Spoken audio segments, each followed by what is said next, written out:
940 বছরে এলো। নবী আদম জবাব দিলেন, আজরাইল আমি এখন যাব না, কারণ আমার আল্লাহ জানিয়েছেন আমি 1000 বছর বাঁচবো। আপনি সেই রুহের জগতে 60 বছর দান করেছিলেন। নবী আদম একদম এক বাক্যে বলে দিলেন, আমি কারো দান টান করিনি, আমি কারো দান টান করিনি। আজরাইলকে মহান আল্লাহ জানিয়ে দিলেন, আজরাইল তুমি চলে এসো, তোমার কাছে আমার অনুরোধ, আজরাইল তুমি চলে এসো। আমার নবী আদমের তকদিরে এটাই লিখে রেখেছিলাম, এটাই সংগঠিত হবে। 1000 বছর সমাধা হবে, তারপরে তার রূহ শেষ হবে। একটু মহব্বত করে বলুন সুবহানাল্লাহ। ও বাবাজি ভাই জানেরা, নবী মুসার দরবারে আজরাইল এলো, একদম মানুষের রূপ নিয়ে ঘরের ভিতরে ঢুকেছে। ফেরেশতার রূপ না, মানুষের রূপ নিয়ে ঘরের ভিতরে ঢুকেছে। হযরত নবী মুসা জিজ্ঞাসা করলেন, কে তুমি? বলে আমি হলাম আজরাইল। বলে কি? বলে আজরাইল, তোমার আজরাইল ছোটাচ্ছি, এদিকে কাছের কাছে কাছের কাছে এসেছে। কি জন্য এসেছো? বলে হুজুর আপনার রূহ সিজ করার জন্য এসেছি। হযরত নবী মুসা সপাটে মেরেছে সর আজরাইলের মুখে, সপাটে সর মেরেছে। বুখারীর বর্ণনায় এত জোরে চড় মেরেছেন, আজরাইল অবাক হয়ে গেল। এত মানুষের রূহ সিজ করেছি, কারুর মারার সাহস হয়নি, তো কার কাছে আমার আল্লাহ পাঠিয়েছেন? মেরেছে সপাটে সর, মানুষের রূপ রয়েছে। বিনা অনুমতিতে, সালাম কালাম ব্যতীত বিনা অনুমতিতে ঢোকার কারণে মেরেছে সপাটে চর। এবার যখন বলছে হুজুর আপনার রূহ সিজ করার জন্য এসেছি, নবী মুসা বেঁকে বসেছেন, আমি যাব না। আমরা যদি বলি যাব না, আজরাইল বলবে তাহলে থাকো নাকি। আজরাইল আলাইহিস সালাম মহাফা পড়ে পড়েছে, মহান আল্লাহর আদেশ নবী মুসার রূহ সিজ করতে হবে। আর নবী মুসা তো বলছে আমি এখন যাব না, আমি এখন আল্লাহ এখন আমি কি করব? আর আল্লাহ ডাক দিয়ে বলেন, আজরাইল আমার নবী মুসা বড় রাগী নবী, আজরাইল তুমি সরো কার থেকে। এটা আমি কথা বলি, তুমি পারবে না সামলাতে, এটা আমার কথা বলা লাগবে। মহান আল্লাহ নবী মুসারে ডাক দিয়ে জিজ্ঞাসা করলেন, মুসা তুমি কি দুনিয়াতে আরো কিছুদিন থাকবে? আল্লাহর নবী মুসা আলাইহিস সালাম এক বাক্যে জবাব দিলেন, আল্লাহ আমি আরো কিছুদিন থাকবো, দুনিয়াতে যেতে মন চায় না। নবী মুসাকে আল্লাহ ডেকে বললেন, ওই যে গরু রয়েছে, গরু গাভী, ওই গরুর পিঠে এইভাবে হাত দাও, হাতের তলায় যত পশম স্পর্শ করবে প্রত্যেকটা পশমের বিনিময়ে 1 বছর করে হায়াত পাবে। একটু মহব্বত করে বলুন সুবহানাল্লাহ, আর একটু আওয়াজ দিয়ে বলুন সুবহানাল্লাহ। কিন্তু নবী মুসা এত চালাক, পাল্টা প্রশ্ন করলেন, আল্লাহ হাতের তলায় না হয় 2000 পশম ঠেকলো, কিন্তু 2000 পশমের বিনিময়ে আমি 2000 বছর হায়াত পেলাম, তারপরে কি হবে? আশা লাগবে। তখন নবী মুসা ডাক দিয়ে বললেন, আল্লাহ সেই যখন যেতে হবে, থাকতে যখন পারবো না, তো থাকার দরকার নেই, আজরাইলকে পাঠিয়ে দেন, আমি যাওয়ার জন্য রেডি। আমার বন্ধু আলোচনা আমি ছাড়বো, বন্ধু আলোচনা ছাড়বো, শেষ কটা কথা মাথায় না। আল্লাহর নবী মুহাম্মদুর রাসূলুল্লাহর কাছে অনুমতি চাইলেন আজরাইল, ওগো রাসূলুল্লাহ, ওগো রাসূলুল্লাহ, আল্লাহ পাকের হাবিব, আপনি যদি অনুমতি দেন আপনার রূহ শেষ হবে, আর অনুমতি না দিলে রূহ শেষ হবে না। আল্লাহর নবী এক বাক্যে বললেন, আজরাইল আমি মুহাম্মদুর রাসূলুল্লাহ অনুমতি দিলাম, তুমি আমার রূহ শেষ করতে পারো। এর আগে কত নবীর কাছে আজরাইল এসেছে, কত রকম ঘটনা ঘটেছে।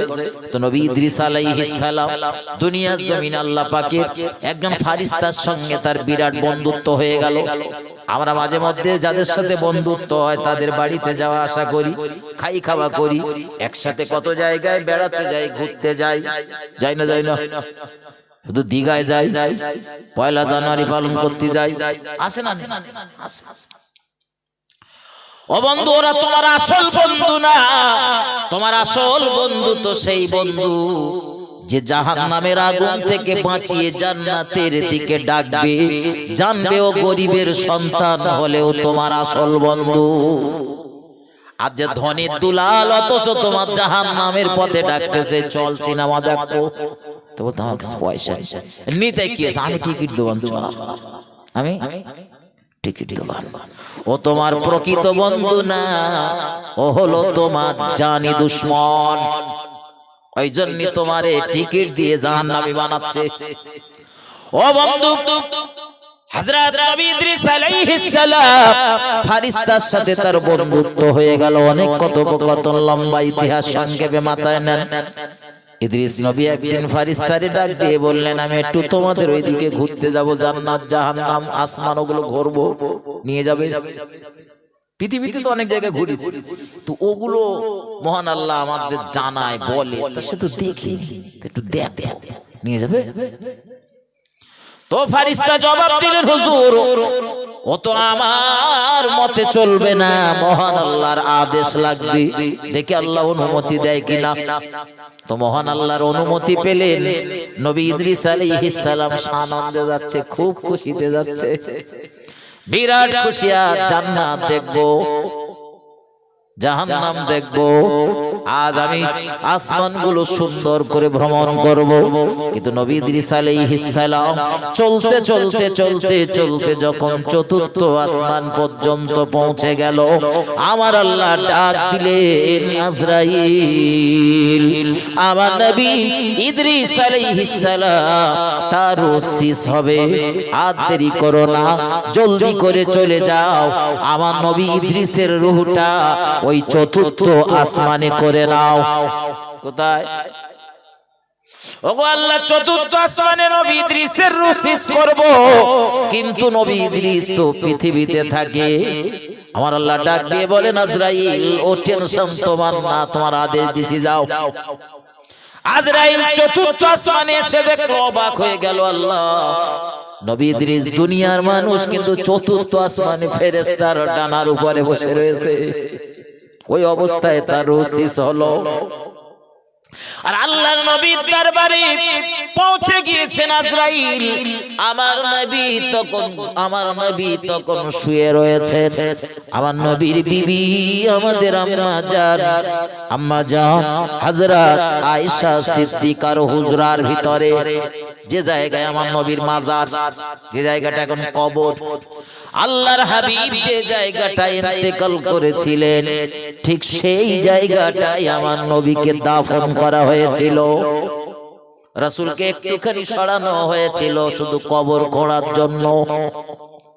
আল্লাহর হাবিব সাল্লাল্লাহু আলাইহি সাল্লাম অনুমতি দিলেন, আজরাইল তুমি রূহ শেষ করো। আজরাইল রূহ শেষ করতে প্রস্তুত হয়ে গেল। নবী আমার ডাক দিয়ে বলেন, আজরাইল কি করতেছো? আমার বড় কষ্ট হচ্ছে। আজরাইল ডাক দিয়ে বলেন, ইয়া রাসূলুল্লাহ, ইয়া হাবিবাল্লাহ, হুজুর আমি আপনার রূহ শেষ করতেছি। ও আজরাইল, এত কষ্ট কেন? আমি মুহাম্মদ সাল্লাল্লাহু আলাইহি ওয়াসাল্লাম বড় কষ্ট পাচ্ছি। আজরাইল জবাব দিয়ে বলেন, হুজুর দুনিয়ার যত মানুষের রূহ পর্যন্ত শেষ করা হয়েছে, সব থেকে কম কষ্ট আপনাকে দেওয়া হচ্ছে। আমার নবী দুনিয়া থেকে চলে যাবে। ও নবীর আদরের উম্মাহ, তোমার নবী তোমায় কত মায়া, কত মহব্বত করত। দুনিয়া থেকে তোমার নবী বিদায় নিচ্ছে, তখন আজরাইলকে ডাক দিয়ে বলে, আজরাইল আমার যদি এত কষ্ট হয়, আমার উম্মতের কত কষ্ট হবে। আজরাইল আমার উম্মতেরা এত কষ্ট সইতে পারবে না, আমার উম্মত বড় দুর্বল হবে, তারা সইতে পারবে না। আজরাইল আমার উম্মতের কিছু কষ্ট আমায় দিয়ে দাও, আমার উম্মতের কষ্ট যেন লাঘব হয়। আজরাইল ডাক দিয়ে বলেন, হুজুর চিন্তা আপনার করা লাগবে না, নিশ্চিন্তে থাকেন ইয়া রাসূলুল্লাহ। আপনার যারা আদরের উম্মত হবে, যারা আল্লাহ পাকের প্রকৃত বান্দা হবে, ইমানদার বান্দা হবে, আমি আজরাইল কথা দিচ্ছি, ছোট বাচ্চারা যেমন মায়ের কোলে দুধ পান করতে করতে কখন ঘুমিয়ে যায় মাও বুঝতে পারে না, আমি আজরাইল কথা দিচ্ছি, যারা আল্লাহর প্রকৃত ইমানদার বান্দা হবে, তারা মায়ের কোলের শিশুর মতো ঘুমিয়ে পড়বে, বুঝতে পারবে না। দরুদ শরীফ আল্লাহুম্মা সাল্লি আলা সাইয়্যিদিনা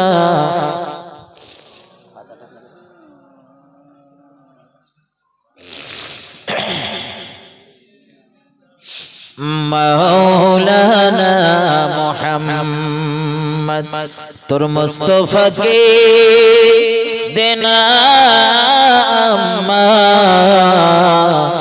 আমি সঙ্গে নিয়ে যাই, তোর মুস্তাফাকে দেনা মাগো, আমি সঙ্গে নিয়ে যাই, মিশে চরানো ময়দানে মা, মিশে চরানো ময়দানে মা, কোনো যে ভয় নাই, তোর মুস্তাফাকে দেনা আম্মা, আমি সঙ্গে নিয়ে যাই, বাবলা বোনের ছায়ায় আম্মা, বসবো সবাই ঘিরে, খুরমা পাতা তাজ বানিয়ে পরিয়ে দেব শিরে, ও যে মোদের বাদশাহ আম্মা, আর করিবেন বাদশাহী, মেশে চরানো ময়দানে মা, কোনো যে ভয় নাই, তোর মুস্তাফাকে দেনা মাগো, আমি সঙ্গে নিয়ে যাই, আল্লাহুম্মা সাল্লি আলা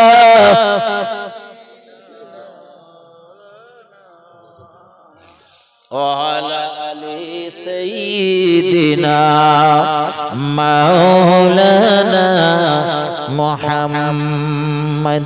আমার ভাই আলোচনা আমি এখানে রাখতেছি, সময় পেলে আসতেছি, তার আগে কর্তৃপক্ষের আবার একটা দাবি রয়েছে, দাবিটা একটু পূরণ করতে হবে, যেহেতু ভাইরা এই বিশ্বনবী দিবস উপলক্ষে এই মজমাটা প্রতি বছরই করে, আর আপনাদের দেওয়া দান পূর্ণ সহযোগিতা নিয়েই ভাইরা এই মজমাটা কায়েম করে, তো কর্তৃপক্ষর আজকেরও নিবেদন আপনাদের কাছে একটু হাত পাতার, আমি কয়েকটা মিনিটের জন্য হাত পাচ্ছি, সালাম কিয়াম তো আগে সেরেই নিয়েছি, এজন্য একদম চুপচাপ বসে না থেকে, 11:30 বাজতে যায়, সুতরাং দোয়া করার সময় হয়ে গেছে, চিন্তা নেই, তো একদম চুপচাপ বসে না থেকে সূরা ফাতিহা, সূরা ইখলাস, দরুদ শরীফ এগুলো পড়তে থাকুন, আর কয়েকটা মিনিটের জন্য আপনাদের কাছে আমি একটু দাবি করছি, আগামী বছরের এই জলসার জন্য কে কি দেবে, আল্লাহর রাসূলের মহব্বতে তাবারুকের জন্য চাল, ডাল, আলু, গোশত, হজ মশলা, তেল, এগুলো কি লাগবে না লাগবে আপনারা কম বেশি জানেন, সবার কাছে নিবেদন করছি, 500-1000 টাকা, এক বস্তা চাল, এক বস্তা আলু, ডাল, গোশত, তেল, যার যেমন সামর্থ্য আল্লাহ দিয়েছে সামর্থ্য অনুযায়ী দেন, যদি আপনি এক বস্তা না পারেন 10 কেজি দেন, যদি আপনার সামর্থ্য এক বস্তা থাকে 1 বস্তা দেবেন, সামর্থ্য 10 কেজির হয় 10 কেজি দেবেন, কম হোক বেশি হোক দিয়ে শরীক হবেন, যে রাসূল আমাদেরকে এতটা মহব্বত করতেন, মৃত্যু শয্যায় শায়িত, আজরাইলের কাছেও নিবেদন করলেন, আজরাইল আমার উম্মতের কষ্ট যেন একটু কম হয়, তার জন্য উম্মতের কিছু কষ্ট আমায় দিয়ে দাও। সেই রাসূলের মহব্বতে আল্লাহর কোন বান্দা রয়েছে, কোন রাসূল প্রেমিক রয়েছেন, এক বস্তা চাল দেবেন, এক বস্তা চাল দেবেন আগামী বছরের এই জলসা তাবারুক করার জন্য। 1000 টাকা দেবেন, এক বছর সময় পাবেন। 500 টাকা দেওয়ার নিয়ত যাদের রয়েছে তারা দিতে পারেন, খুব সহজে দিতে পারেন। 500 টাকা দেওয়ার নিয়ত করলে 2 টাকা যদি প্রতিদিন একটা সাইটে ফেলে, 2 টাকা, 2 টাকা একটা লজেনের দামও 2 টাকা, 2 টাকা একটা সাইটে রাখবেন। দেখবেন বছর শেষ হবার, বছর শেষ হলে 500 ছাড়া অনেক বেশি হয়ে যাবে। আপনি 500 টাকা ভাইদের হাতে দেবেন, বাকিটা আপনার সংসারে ব্যয় করবেন। 1000 টাকা দেওয়ার টার্গেট থাকলে ওই 3 টাকা করে ফেললে যথেষ্ট, কিন্তু 3 টাকা না ফেলে 5 টাকা ফেলবেন। 5 টাকা একটা সাইটে দেবেন, দেখবেন আল্লাহ শুকরিয়া, বছর ঘুরে যাবে, 1000 ছাড়া অনেক বেশি হয়ে যাবে। 1000 ভাইদের হাতে তুলে দেবেন, বাকিটা অন্য খাতে ব্যয় করবেন। দুনিয়ার জমিনে আমাদের ঘর বাড়ি জমি জায়গা আল্লাহ কম বেশি আমার নসিবে যেটা রেখেছিল, আপনার নসিবে যেটা রেখেছিল সেটা পেয়েছি। চোখ বোঝানোর পর এ সব আমাদের ছেলে পিলে নাতি পোতা যারা রয়েছে তারা ভোগ করবে। আমি কবরে একদম নিরুপায় হয়ে শুয়ে থাকবো। আমার কবরটাতে যাতে জান্নাতের বাগান হয়, আমার কবরে আমি যাতে সুখ আর স্বাচ্ছন্দ্যের সঙ্গে থাকতে পারি, তার জন্য দুনিয়ার জমিন থেকে আমার কিছু চিন্তা ভাবনা করার দরকার। দুনিয়াতে আল্লাহর রাস্তায় যদি আপনি দান করেন তো আল্লাহ আপনার সম্পদ কমাবে না, সম্পদ আল্লাহ বরকত দেবে, বারাকা দেবে। জি 1 টাকা দিলে আল্লাহ কমপক্ষে আপনাকে 10 টাকা ফেরত দেবে ইনশাআল্লাহ। আমার ভাই বেশি বেশি আরো দিতে পারেন। আসুন, আল্লাহর কোন বান্দা রয়েছে, এত বড় মজলিস, বহু যুবক রয়েছেন, বহু মুরব্বিয়ানেরা রয়েছেন, আশেপাশে আমার মা বোনেরা রয়েছেন। কমিটির ভাইদেরকে বলবো আমার মা বোনদের ওদিকে যেতে। মা বোনদের আঁচলে, অনেকের আঁচলে কিছু পয়সা কড়ি রয়েছে, সেই সঙ্গে 200, 500, 1000 টাকা আগামী বছরের এই জলসার জন্য কিছু চাল ডাল আলু গোস্ত এগুলো আমি দাবি করছি। কমিটির ভাইদের একটা খাতা কলম নিয়ে মায়েদের ওদিকে একটু যাওয়ার জন্য অনুরোধ করছি, আর মায়েদের কাছে নিবেদন করছি, মা কত পয়সা তো কত দিকে চলে যায়, নিয়াত করে বাপ মার জন্য, সন্তানের জন্য, স্বামীর জন্য, নানা নানি দাদা দাদির জন্য একটু নিয়াত করে দেন। শ্বশুর শাশুড়ির জন্য 200, 500, 1000 টাকা সংকল্প করুন, নিয়াত করুন। 1 বছর সময় পাবেন, তার ভিতরে জোগাড় হয়ে যাবে, দিতে পারবেন ইনশাআল্লাহ। আসুন, আল্লাহর একজন বান্দা 1000 টাকা একটু তাকবীর দেন, নারে তাকবীর। আমি বারবার আপনাদের বিরক্ত করব না, একবার একটু মন খুলে তাকবীর দেন, যেন শয়তান আশপাশে ঘেঁষতে না পারে, এখান থেকে যেন অনেক দূরে চলে যায়। কারণ শয়তান তাড়ানোর ওই একটাই অস্ত্র, আল্লাহ নামের ধ্বনি। যত জোরে দেবেন, সাউন্ড যত দূর যাবে, শয়তান তত দূর যাবে। একটু উচ্চ রবে আল্লাহকে ডাকেন, নারে তাকবীর, নারে তাকবীর। মুজাদ্দিদে জামানের সিলসিলা, মুজাদ্দিদে জামানের সিলসিলা। কুশোডাঙ্গা গ্রামের বিশ্ব নবী দিবস, কুশোডাঙ্গা গ্রামের মহান ইসালে সওয়া, নারে তাকবীর। আমার বাবুর আলী ভাই 1 বস্তা চাল দেবে, আল্লাহ তার দানকে কবুল করুন, বলুন আল্লাহুম্মা আমিন। একটু বলেন আল্লাহুম্মা আমিন। আমার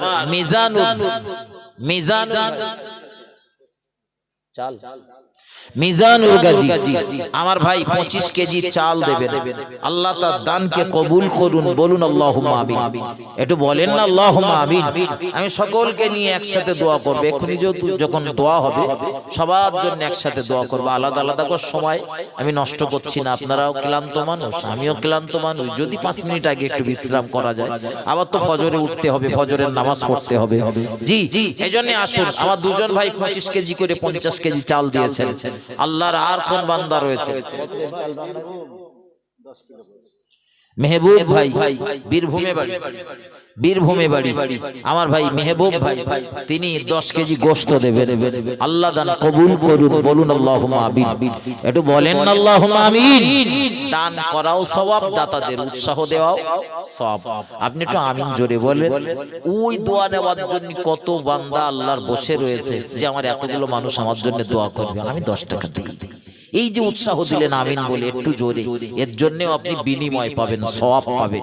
এজন্য সব জায়গায় ফাঁকি দিতে নেই, কিছু কিছু জায়গায় এই সুযোগটা পেয়েছেন। আর এখন তো তাহাজ্জুদের নামাজের ওয়াক্ত, আল্লাহরে ডাকে, যত খুশি ডাকে, কি লাগবে মনে মনে মনে মনে সব আল্লাহর কাছে চাবে। বিশেষত আখিরি মোনাজাতের সময় চোখের পানি ছেড়ে রবের দরবারে যাবে।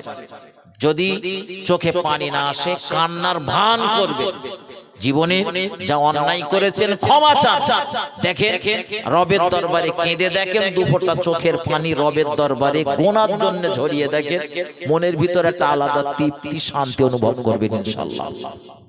আমার একজন ভাই, কি বোন জানি না, হবিবার ভাই, আমার হবিবার ভাই লগতে 500 টাকা দিয়েছেন। আল্লাহ তার দানকে কবুল করুন, বলুন আল্লাহুম্মা আমিন। একটু বলেন আল্লাহুম্মা আমিন। ও ভাই, চাল 2 বস্তা হয়েছে। চাল কতটা লাগে এবারে? রান্নাস কতটা? 3 বস্তা। আর 1 বস্তা চাল লাগবে। আল্লাহ পাকের একজন বান্দা একটু বলে, আর 1 বস্তা চাল, আলু 1 বস্তা। আল্লাহর কোন বান্দা রয়েছেন একা যদি না পারেন দুজন সঙ্গে করবেন, দুজন মিলে দেন। একটা বস্তা চালের দামও খুব বেশি না, 800 850 কি 900 ভিতরে মোটা চাল যদি হয়। আর যদি মিনিকেট টিনিকেট হয় তো 1100 1150 টাকা কি হতো মোটা চাল। জি জি, তো মোটা চাল যদি হয় ওই 810-20 টাকা হয়তো বাজার এখন। এজন্য আসেন 2-5 টাকা 10 টাকা বাড়া কমা হতে পারে। আল্লাহর একজন বান্দা একটু বলেন 1 বস্তা চাল দেবেন, নিয়ত করেন আপনার মনের যে যন্ত্রণা রয়েছে সেই যন্ত্রণাকে কেন্দ্র করে নিয়ত করুন, আল্লাহ আমার এই যন্ত্রণাটা নিরাময় করে দেন। একটু নিয়ত করে দান করেন, বালা মুসিবত আল্লাহ দূর করে দেবে ইনশাআল্লাহ। আসুন, আল্লাহর একজন বান্দা, যুবক, বহু যুবক রয়েছে, কাজ করেন সেইভাবে রুজি রোজগার হয় না, দুঃখ করেন, হুজুর এত রুজি রোজগার করি পয়সা রাখতে পারি না, কোথায় চলে যায়, কাজ কাম হয় না। একটু নিয়ত করো, আল্লাহর পথে দান করো, আল্লাহ যে সম্পদ দিয়েছে ওই সম্পদ থেকে কিছু ব্যয় করো, আল্লাহ রিজিকের বারাকা বাড়িয়ে দিবে।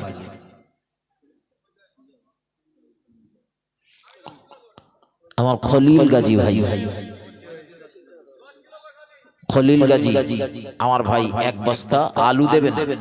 আলু আলু খলিল ভাই, আলু নাকি দেবেন হুজুর? খলিল ভাই আলু দেবেন 1 বস্তা। আল্লাহ তার দানকে কবুল করুন, বলুন আল্লাহুম্মা আমিন। একটু বলেন আল্লাহুম্মা আমিন। আল্লাহ আমার ভাইদের দান কবুল করুন, আল্লাহ এদের উদ্দেশ্য পূরণ করুন, আল্লাহ এদের রুজিতে বরকত দান করুন। আল্লাহ পাক এ দানের বিনিময়ে ওদের বাড়ি থেকে যারা বিদায় নিয়েছে বংশের সকলের রূহের মাগফিরাত নসিব করে দিন। সকলে বলুন আল্লাহুম্মা আমিন। আল্লাহর কোন বান্দা রয়েছেন 1 বস্তা চাল দেবে, শেষ বস্তা আমার মঈনুদ্দিন ভাই 10 কেজি গোশত দেবেন। আল্লাহ তার দানকে কবুল করুন, আল্লাহ তার উদ্দেশ্য পূরণ করুন, আল্লাহ তার রুজিতে বরকত দান করুন। আল্লাহ এই দানের বিনিময়ে হাসরের মুসিবতের দিনে আল্লাহ আপনার আরশের ছায়া দাতা বান্দার নসিবে কবুল করুন। সকলে বলুন আল্লাহুম্মা আমিন। একটু তাড়াতাড়ি আসেন। 1 বস্তা চাল, আল্লাহর একজন বান্দা 1টা বস্তা চাল হবে না? মঈনুদ্দিন গাজী নাকি নাম? গাজী নাকি? মঈনুদ্দিন গাজী 10 কেজি গোশত আগে দেবেন বলেছেন, সাথে আরো 1 বস্তা চাল দেবেন। আল্লাহ তার দানকে কবুল করুন, আল্লাহ তার শরীর সুস্থ রাখুন, আল্লাহ তার নেক হায়াত দান করুন, আল্লাহ তার রিজিকে বারাকা দান করুন। সকলে বলুন আল্লাহুম্মা আমিন। চাল হয়েছে, মারা গেছে। আচ্ছা, আমার ভাইয়ের আব্বা দুনিয়া থেকে বিদায় নিয়েছেন, একটু দোয়া করেন আমার ভাইয়ের আব্বার রুহের মাগফিরাত নসিব হোক, তার কবরটা জান্নাতের টুকরা হয়ে যাক, বলুন আল্লাহুম্মা আমিন। আচ্ছা, আমার ভাইয়ের বাপের যদি আল্লাহ একটু জান্নাতে জায়গা করে দেয়, আমাদের জান্নাতে জায়গা কমে যাবে নাকি বলেন? আমিন তো আমরা বলতেছি ওই রকম, যদি জানো মনে হচ্ছে আমরা থাকবে না, জায়গা আমাদের থাকবে না। জি, মানুষের জন্য যখন ভালো দোয়া করবেন কৃপণতা করবেন না, বিশ্বাস করুন, কৃপণতা করবেন না। দুনিয়ার মন মানসিকতা নিয়ে না এইভাবে কৃপণতা করবেন না, একটু ভালো দোয়া করেন। আল্লাহ আমার পাশের বাড়ির লোকটার যদি ভালো রাখে তাতে আমার কোনো সমস্যা নেই, আমার তকদির তো আল্লাহ লিপিবদ্ধ করেছে, তা আমার তকদিরে যা রয়েছে আমি তাই পাব। সুতরাং হিংসা নয়, মনের ভিতরে ক্ষোভ নয়, কোন মানুষের নিয়ে যখন দোয়া করবেন মন খুলে দোয়া করবেন, ভালো দোয়া করবেন। আমার একজন মা 10 কেজি পেঁয়াজ দেবেন, আল্লাহ দান কবুল করুন, বলুন আল্লাহুম্মা আমিন। একটু বলেন আল্লাহুম্মা আমিন। আর মানুষ যতদিন পৃথিবীতে বেঁচে ছিল আমাদের শত্রু, অনেকে শত্রুতা করেছে, বদমাইশি করেছে, দুষ্টুমি করেছে। মানুষটা মারা যাবার পরে তার সাথে আর কোনো শত্রুতা থাকে না। এজন্য মরা মানুষের জন্য যদি কখনো দোয়া করেন, উঠবেন না, চলে যাবেন না, আমি এক্ষুনি দোয়া করব। জি, আমার একজন মা 10 কেজি পেঁয়াজ দেবেন, আল্লাহ তার দানকে কবুল করুন, বলুন আল্লাহুম্মা আমিন। একটু বলেন না আল্লাহুম্মা আমিন। ও ভাই, আলু হয়েছে, চাল হয়েছে, ডাল, ডাল বলেন 5 কেজি 5 কেজি করে 10 কেজি করে ডাল বলেন।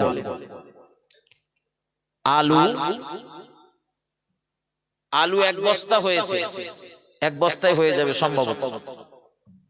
আল্লাহর একজন বান্দা একটু বলে, ডাল দেবেন, ডাল এরকম হচ্ছে 5 কেজি বা 10 কেজি ডাল দেবেন। আল্লাহর কোন বান্দা রয়েছেন, একটু আসুন, রাত গভীর হচ্ছে, পুরো তাহাজ্জুদের নামাজে রক্ত চলছে।